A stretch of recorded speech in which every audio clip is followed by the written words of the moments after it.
Hello everyone, আসসালামু আলাইকুম। তো আপনারা সবাই কেমন আছেন?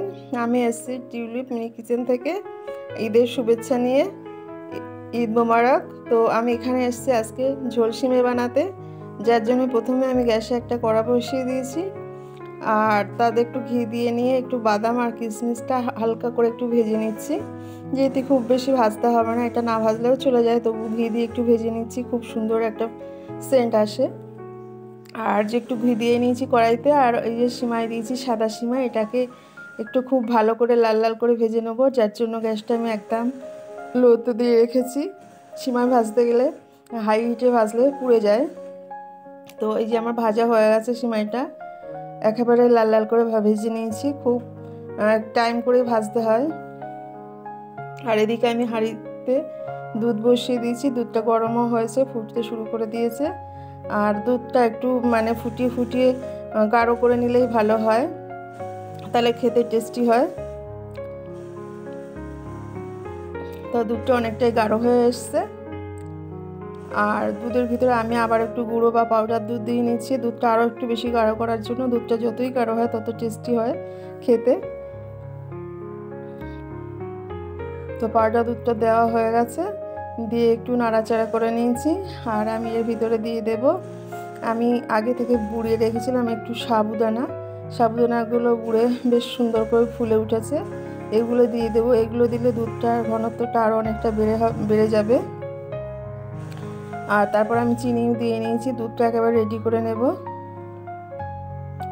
চিনি আর সাবুদানা দিয়ে একটু ফুটিয়ে নিচ্ছি, কিছুক্ষণ ফুটলে তারপর আমি সিমাইটা দেবো। যেহেতু সিমাইটা দিয়ে বেশি না ফোটালেই ভালো, যেহেতু দুধটা আমি আগে থেকে রেডি করে নিয়েছি পাউডার দুধ দিয়ে, সাবুদানা দিয়ে, চিনি দিয়ে। একেবারে গাঢ় হয়ে এসছে, কটা এলাচ দিয়েছি আর একটু তেজপাতা দিয়ে দিচ্ছি। তো দুধটা তো আমার রেডি হয়ে গেছে, এবার আমি সিমাইটা দিয়ে দেব। সিমাইটা খুব সুন্দর কালার হয়েছে, আর ঘি দিয়ে ভাজা আরও টেস্টিও হবে, সেন্টটাও খুব সুন্দর হয়েছে। তো সিমাইটা দিয়ে আমি বেশিক্ষণ ফোটাবো না, কিছুক্ষণ ফুটিয়ে নেব। তো আমার রান্নাটা পুরো রেডি হয়ে গেছে, তো অনেকটা বসে গিয়েছে। আর রান্নাটা রেডি, তারপরে যে আমি দিলাম ভেজে রেখেছিলাম কাজু আর কিশমিশ, সেটা শেষে দিয়ে দিলাম। তো দেখতে পাচ্ছেন রান্নাটা এত সুন্দর হয়েছে, খেতেও খুব টেস্টি হয়েছিল। একেবারে সব শেষে দিয়ে দেবো একটু ঘি,